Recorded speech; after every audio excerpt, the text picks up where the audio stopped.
look towards the last day of the Battle of Stones River with the efforts and the story of Johnny Green, a member of the 9th Kentucky Infantry Confederate. But Johnny Green and his 9th Kentucky and the larger unit they were a part of, the 1st Kentucky Brigade or the Orphan Brigade, had some pretty serious fighting to deal with here at the Battle of Stones River. It would be very costly to them, and in fact would have essentially almost a mirror image experience at the Battle of Chickamauga. We're going to start the program by having these fellows out here do some firing for you guys. When they fire, they retreat back behind the line of men who should be at that point almost done loading and ready to fire. Ready.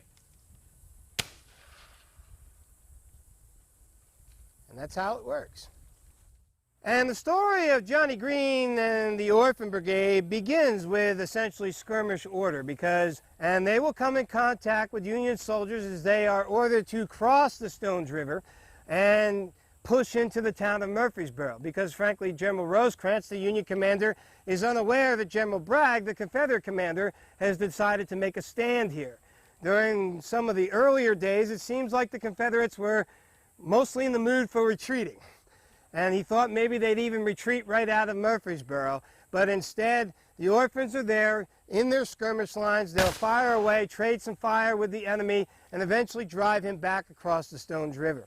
Johnny Green and his buddies cannot believe their luck, because at all the other battles that they have been at, they were at Shiloh. And there they found themselves in the midst of some of the hardest, hottest fighting of the battle. And then when the battle was over and the Confederates had to withdraw, they were tabbed to be on the rear guard.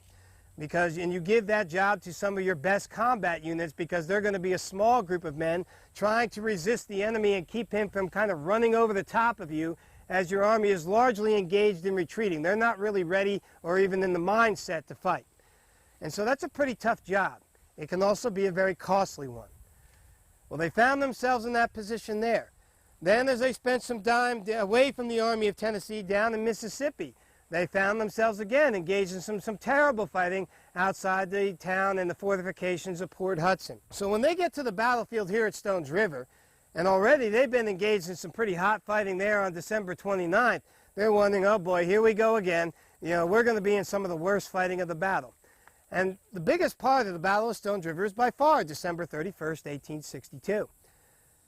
And they're sitting over there on Wayne's Hill, and essentially Johnny Green and the rest of the boys are bystanders. They got the best seats in the house. They're up there on the high ground. They can watch the ebb and flow of the battle. They can listen to it, but none of it is really coming to them. The orphans are essentially untouched. Even as all the rest of the brigades of their division have been sent across the river. And January 1st, 1863 rolls by, and both armies essentially sit and stare at each other, but not a great deal of fighting. And so it really does seem to reinforce for Johnny and the boys that we have escaped this battle, or will escape this battle, without a great degree of casualties. But then comes January 2nd, 1863. There's some pretty heavy artillery firing back and forth across the Stones River, as more and more cannon seem to roll up along that west bank of the river on the Union side.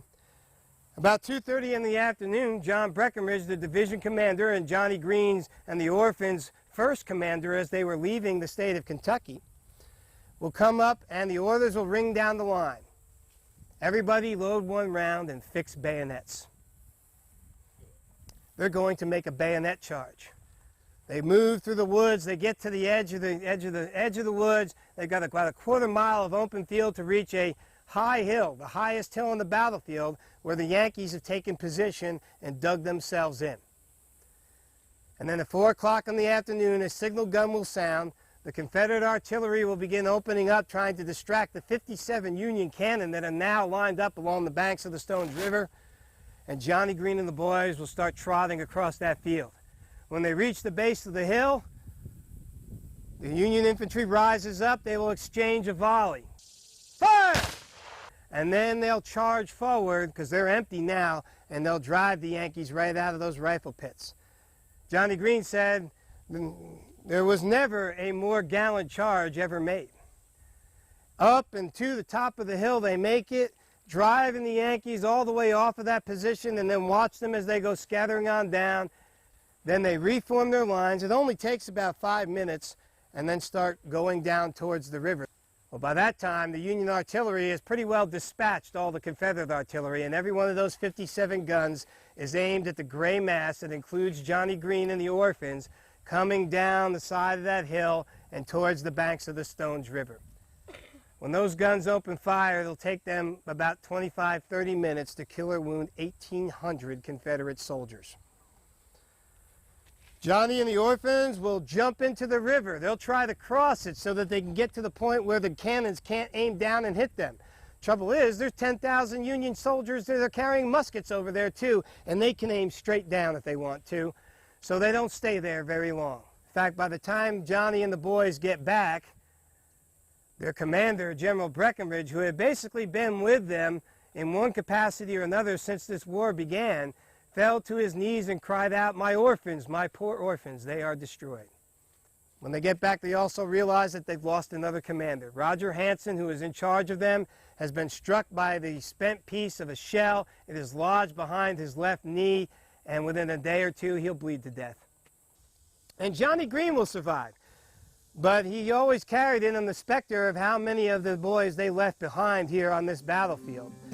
This has been a History Break, brought to you by City TV and the Stones River National Battlefield.